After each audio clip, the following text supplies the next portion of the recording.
Hello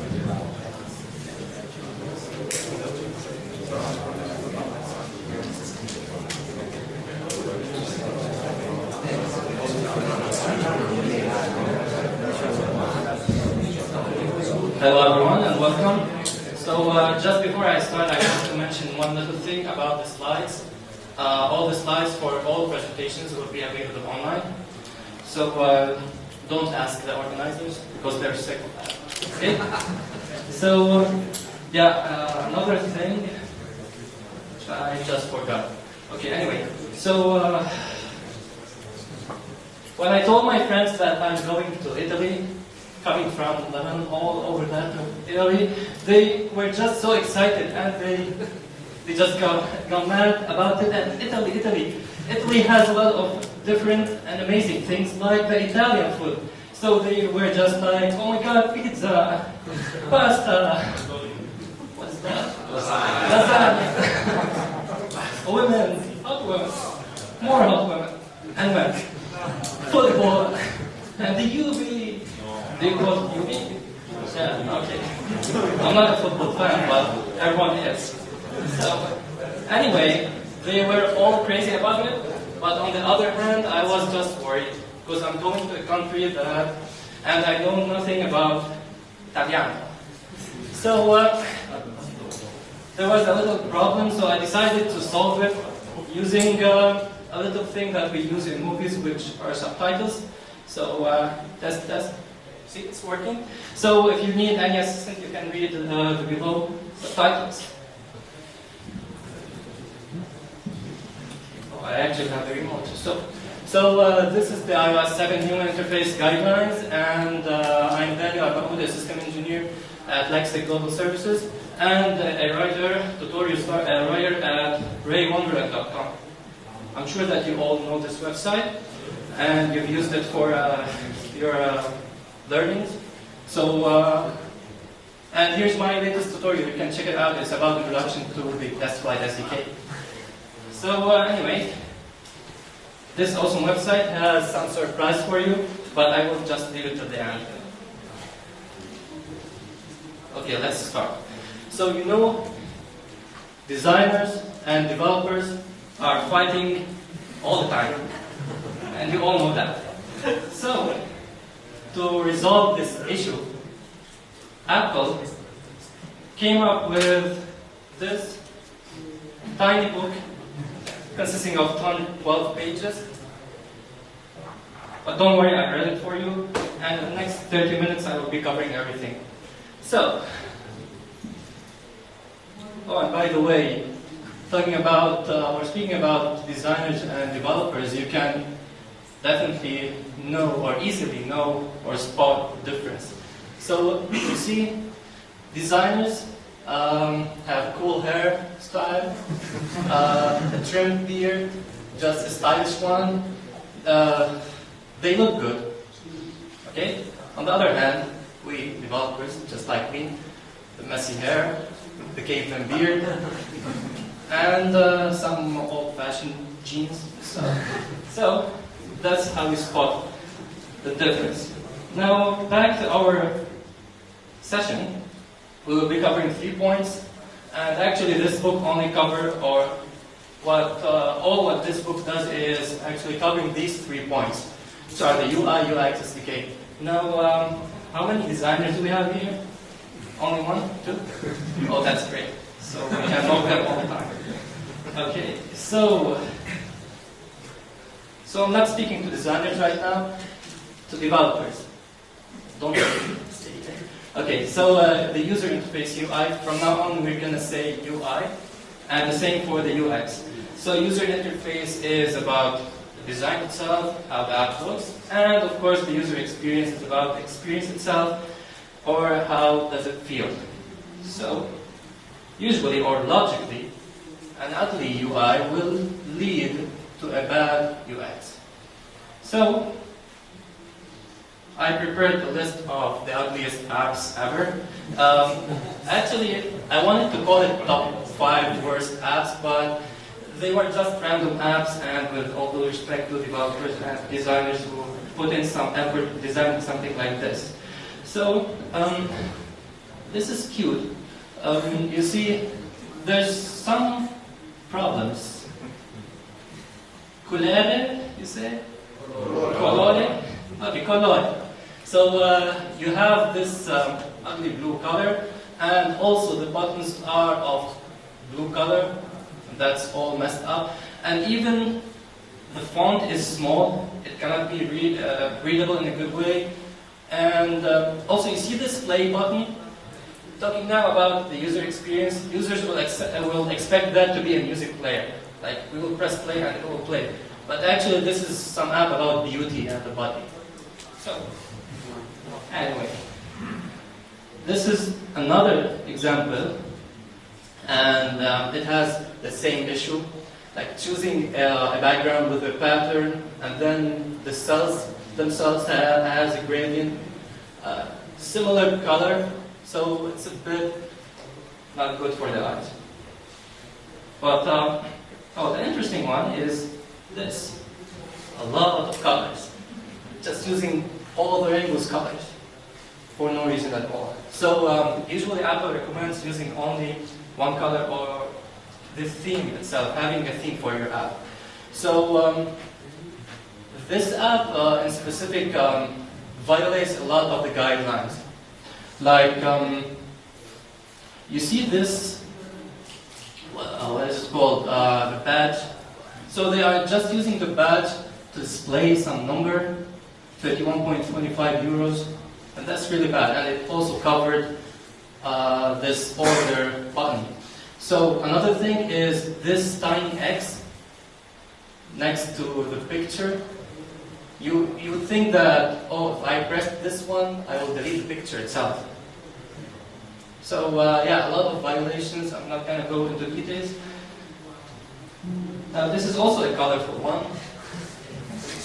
So yeah, people love colors. But sadly, they don't know how to handle colors.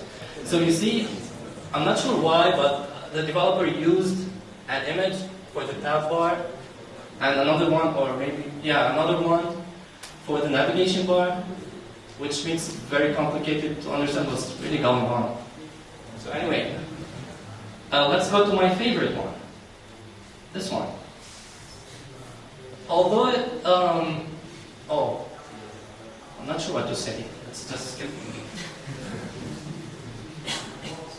Okay, so mainly you know the difference now between the user interface and the user experience. And I'm going to start with what's in iOS 7 for... Oh, let me just... Okay, cool. So, there are a set of rules that we're going to use for iOS 7. And Apple starts with some examples. Now, I'm not sure why did they place it this way.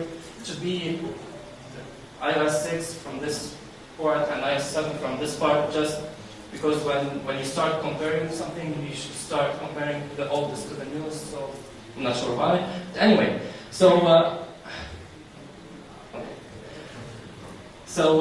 okay, first, they are just disregarding all borders. So instead of leaving that black empty space, they just stretch the app to fill the whole screen. Now another thing is you have to focus on the important things. Like when someone is going to check the weather app, the first thing he wants to see is the current weather condition, like the 70 over there, and the city, which is his current city usually. So these are the two main important things. So that's why they are placed on the upper part, in the middle of the screen, with some spaces around them, just to get the users focused on them. And of course, other information will just be under it. Another example, and you know the flat design and everything. So here's a comparison between messages and iOS 6 and iOS 7. You see everything is just hammered down, like scratching it, so it's just stretched. The keyboard is, let's say, transparent, which will affect its background, so you have to choose a good, let's say, the view, the background view should be of a good color to reflect the new keyboard. Other than that, the buttons on the top, you can see the messages and the contact. So they just disregard borders around buttons. What else do we have? Okay. So this is a good example for eliminating all borders from the buttons themselves. And also there's another thing, which is replacing text buttons into symbols like that. The mail messages, instead of saying send message, you just see the icon of the messages app and you press it and you know what's going on. Okay. So I know that I think that all of you know, or you are familiar with the UI elements, but the book just mentioned them and talks about them. So I'm just going to go quickly. So there are 5 different types of UI elements according to Apple: bars, content views, controls, temporary views, icons. You don't have to memorize anything, just watch and enjoy. So the bars: status bar, navigation bar, toolbar icons, tab bar icons, search bar. Okay. Content views. Content views are views that have some content. Activity views, collection view, table view, scroll view, map view, web view, image view, popover view, page view control. Okay, so the controls are those who allows you to control something, to make some action.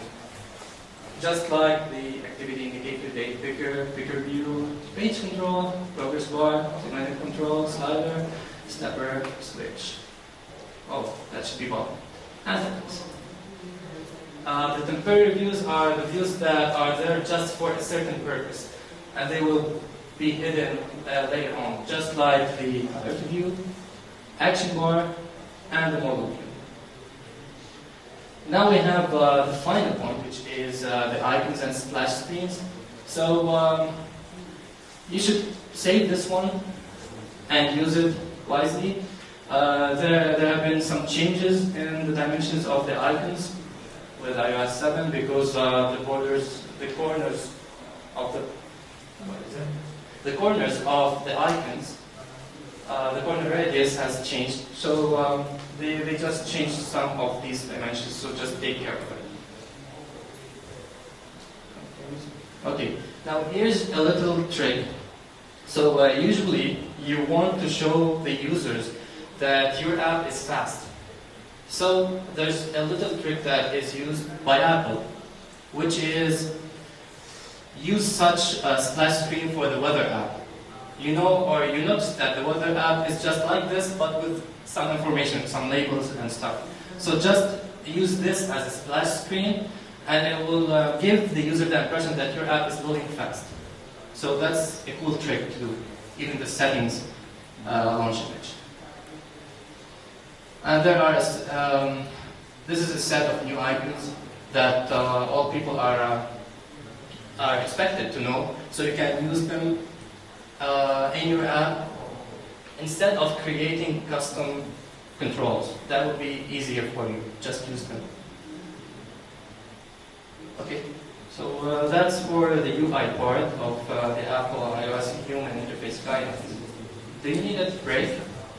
No? Okay, that's fine. So the UX. Okay.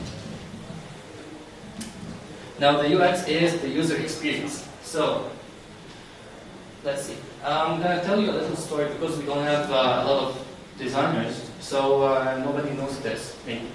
So there's something called anti-pattern. Do you know it?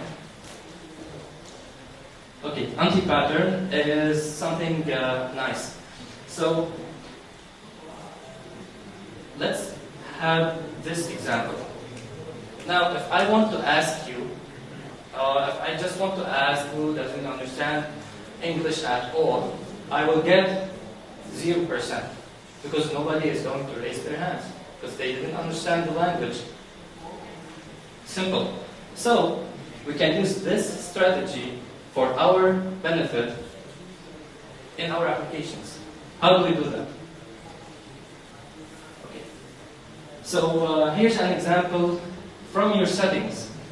So Apple likes to track people, but they want to do it in a really, not Apple, everyone, every company.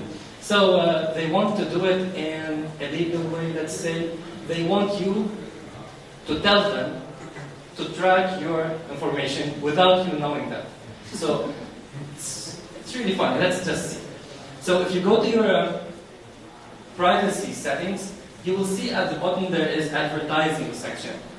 I'm sure nobody has reached maybe this area, but anyway. So inside the advertising, which is in the policy at the bottom, you can see this only option. It is called limit ad tracking. And by default, it's off. So when someone sees something switched off, he thinks that he's safe. So usually people will just say tracking off, oh, that's cool. But in fact, it is limit ad tracking. It's like telling someone the negative of something. So the correct answer would be the positive. So the switch should be on to avoid being trapped. So that's the tricky part. It's bad for the user experience, but it's good for the person who do it. So I'm going to go through some hints from that book also for the UX. So usually we like to start up with a welcome screen when we build an app. But if you don't need a welcome screen, why do we add it? You can simply remove it. Like in this example, why shall I read welcome to calculator and press start to start? I know that this is calculator and I want it fast. Usually you want the calculator to be easy to use and to be easy access. So you can simply eliminate this and keep the main app thing. So another thing is you don't want the user to think that your app is not working well. And usually when there is no internet connection for some apps that depends heavily on that and that will not be able to load its content without internet, you probably want to add something to tell the user that my app is working well, but you are not connected. That's why you are not getting anything. So Apple did this example in their iTunes store, and it's really good. So they will tell you that you cannot connect to the iTunes store, and you must connect to a Wi-Fi network to access that iTunes store. Okay, another thing is, we were talking about tracking and people hate being tracked. When you want to take the location of the user, you have to tell them actually why are you doing this? Why do you want to know their places or their location? Okay, another tip is the smallest pressable thing or element should not be less than 44 by 44 points, because it will be very difficult for the user to press it. And in this case, the user may accidentally press another button because it's a very small area. Another tip is the more important, less important area. So usually people tend to look at the top left area the most, and it gradually fades when it comes to the bottom right area. So place your content, the important content, up and maybe a little bit to the left. But yeah, that's the advice is use the top, not the bottom area to show important content. There's also something called the weight of an element. So the element itself has a certain weight or importance. So these 6 buttons over here have a certain weight. They are all equal in their weights. So we use the exact same dimensions for them. But the end button is very important, so it takes a lot of space. Also, another tip is the calendar.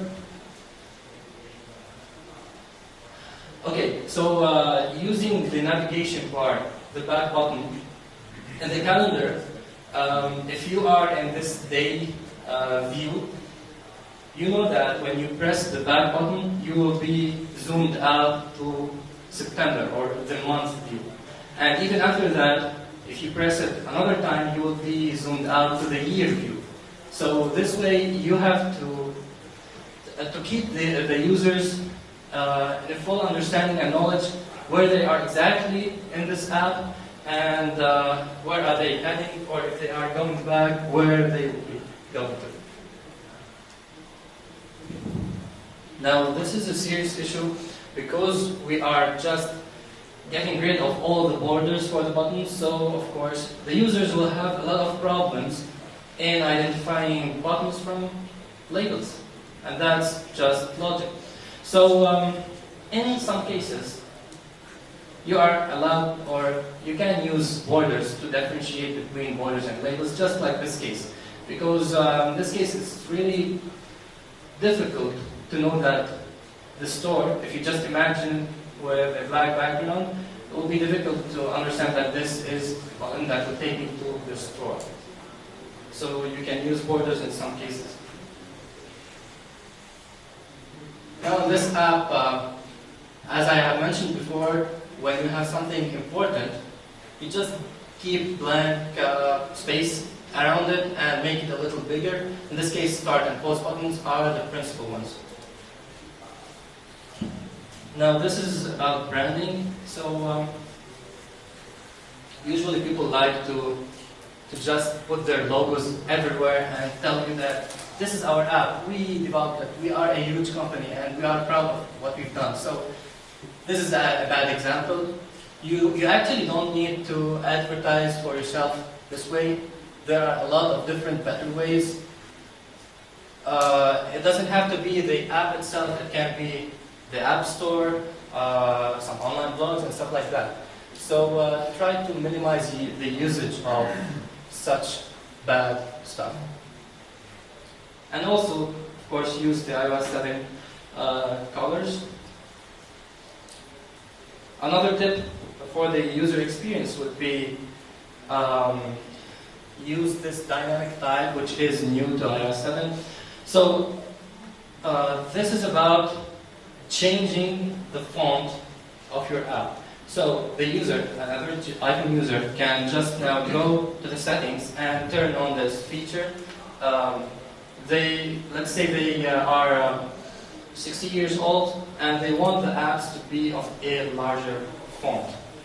So they just choose the font to be large, and they expect this to take effect in all other apps. So you can make your app adapt to this by enabling this, and this will help a lot in the user experience for different pages. Okay, one more thing is the usage, the extensive usage of different fonts for your app. So try to be consistent. And as for the apps, they should be simple. The app icon, they should be simple. I'm trying to read the Italian thing just to remember what I say. Okay, so simple, nice, clear, and these are good examples. So we also have to use a human-like language just to talk to our users as users and not as developers. So avoid using technical terms that they won't understand. And Apple also did a good job on in the settings app, explaining everything in detail.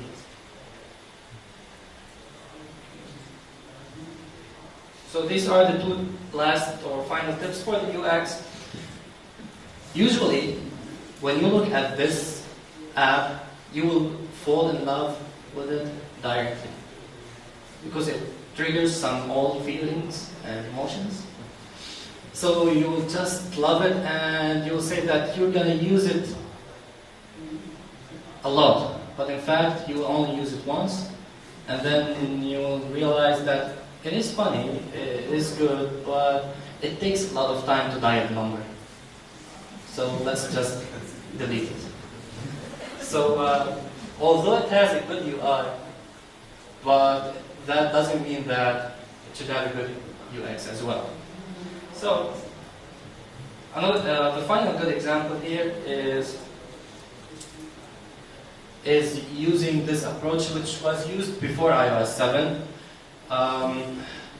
So you can see it in iOS 6 and the older versions for almost all of the apps, the calendar, the notes, and this app. So when someone is using your iPhone, actually the purpose of this was, so the iPhone was just a new thing, the touch, and these all gestures were just new to people.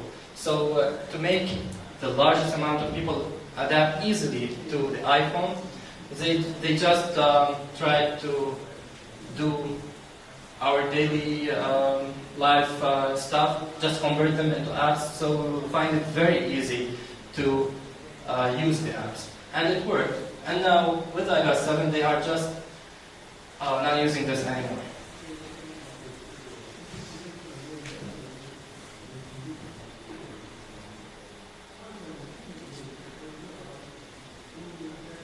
Okay, so we've covered UI and UX, but before we move into the final point, which is the SDK for this presentation, I would like to do some exercise, a really quick exercise.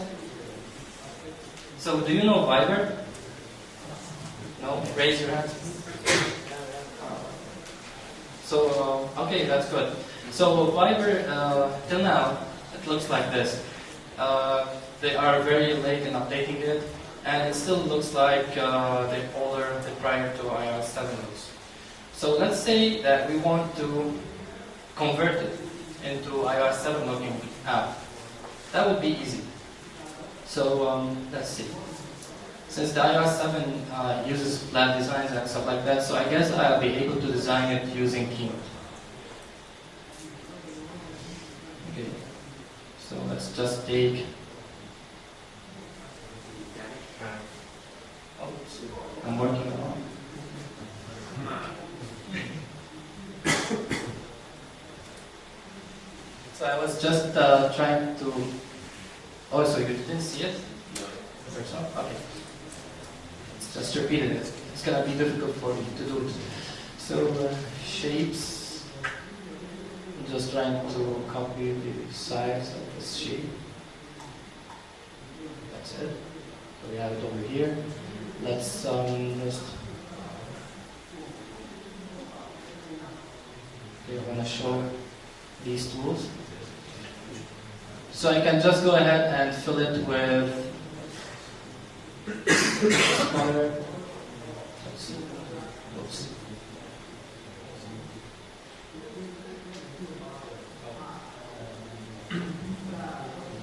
Okay, so I can choose the background's color. Okay, that's good. So let's start from the top. Now the navigation bar and the status bar are actually one. You can think of them as one entity. So we can simply go like this. And is it good? The angle that doesn't allow me to see well. So is the height almost the same? Okay. So we can choose any purple color. We can use a text. Some text.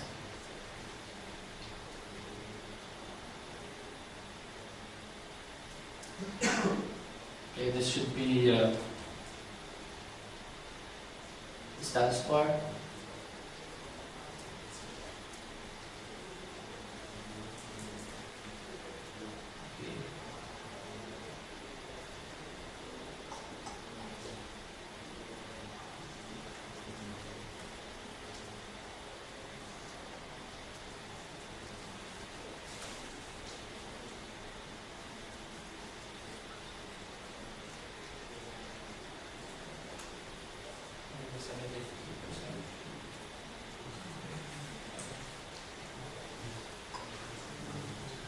we're going to use white color for that.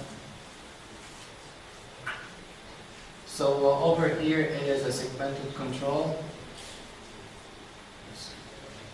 Something like this.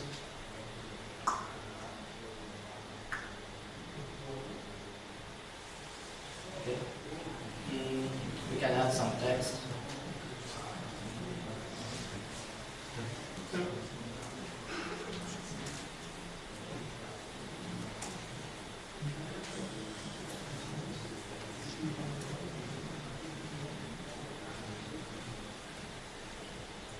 Okay, something like this. Just using the, you'll be able to do it using the default UI elements.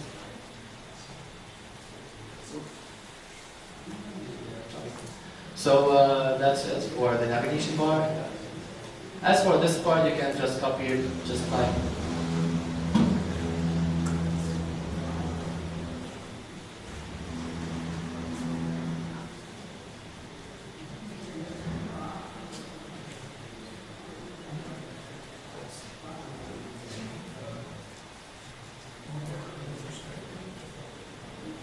This is already flat, so we don't need to do anything. As for the button now, we don't need the borders, so we can just use any text. And call it control.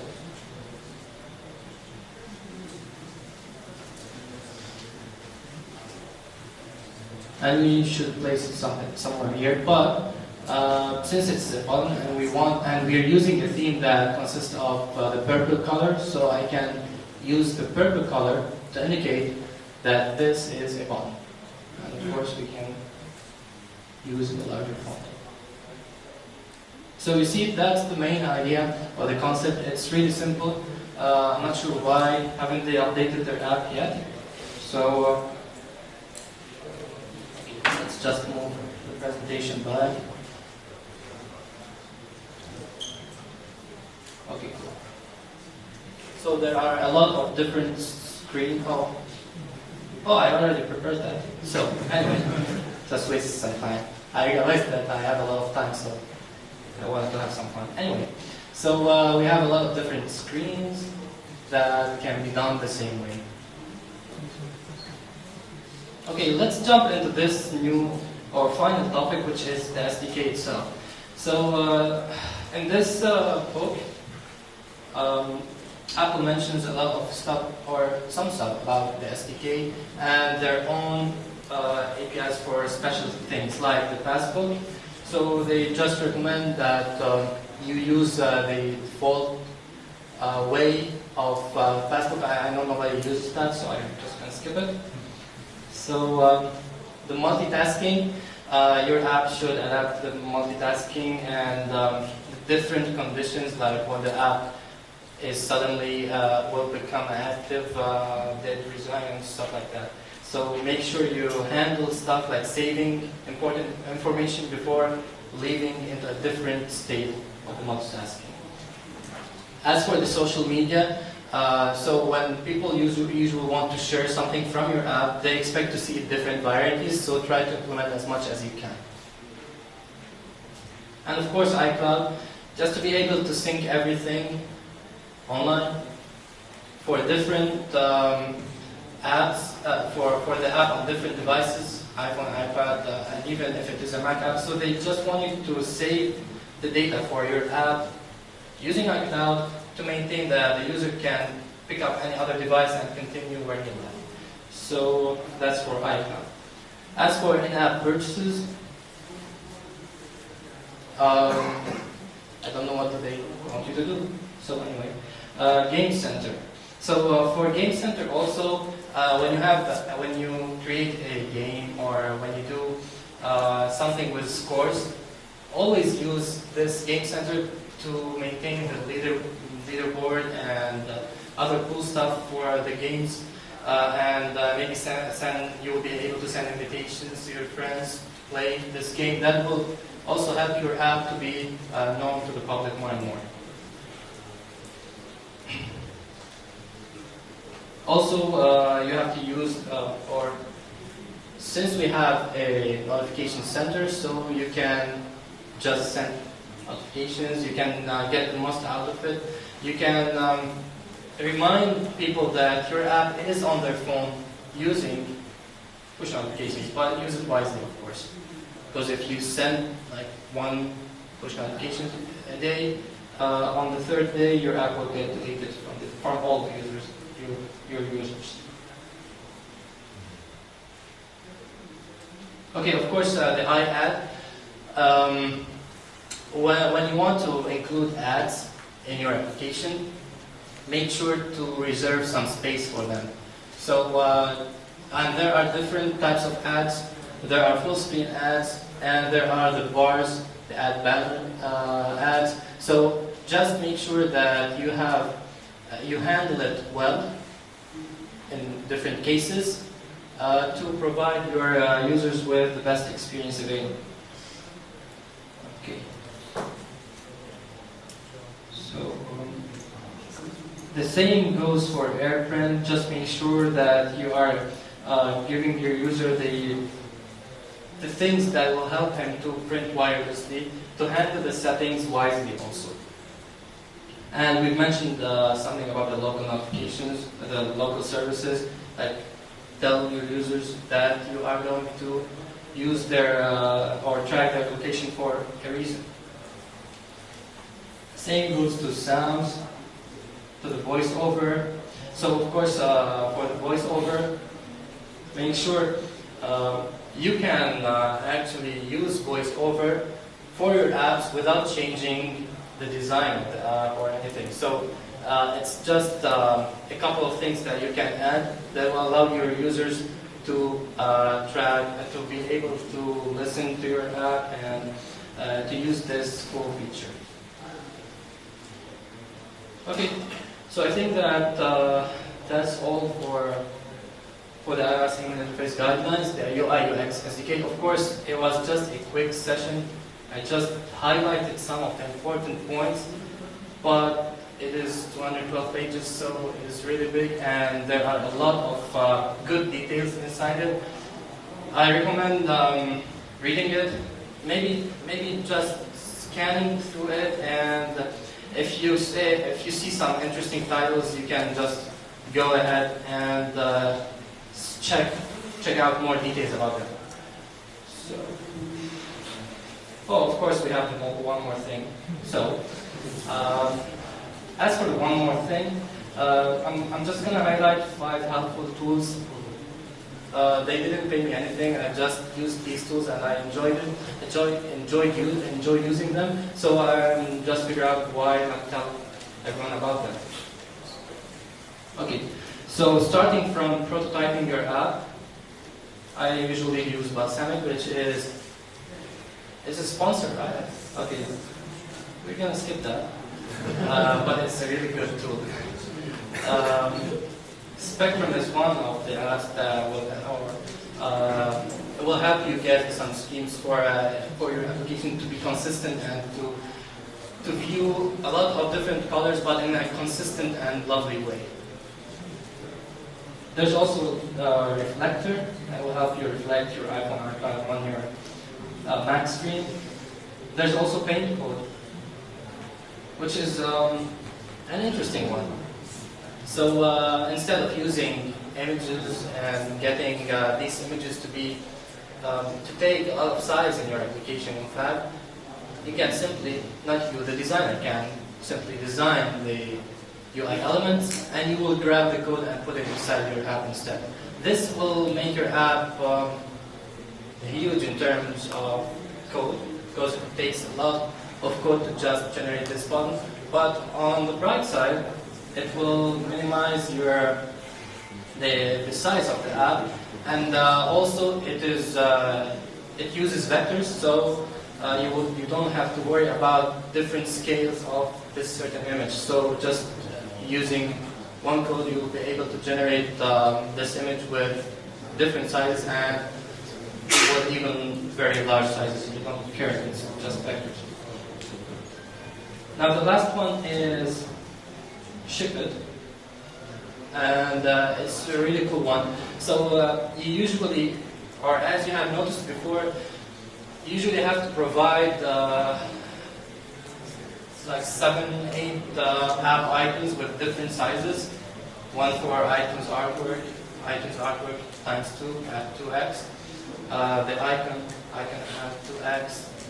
One for the settings, one for other stuff. So you just drag in your image, your main image with the highest resolution, and this very cool app will help you do one thing, which is resizing them by just pressing this resize button once. It will give you all different sizes with also proper names. So it will call them add to X and stuff like that. And it usually understands what's going on. So this is a very helpful tool. So I'm out of tools. And oh wait, another thing. Okay, so this is the final thing. I'm not sure if you still remember, but I told you that there's a little surprise, which is actually 2 gifts for 2 lucky winners, the iOS 7 by tutorials.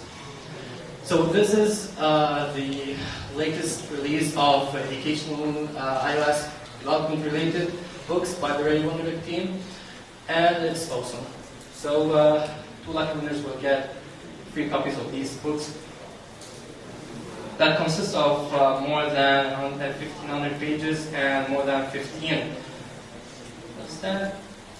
Sample exercises, sample projects, a lot of different free things. So hope you enjoy. Okay, that's all for now at Tutto. So thank you all, and that's my Twitter handle if you want to add me. Thank you. And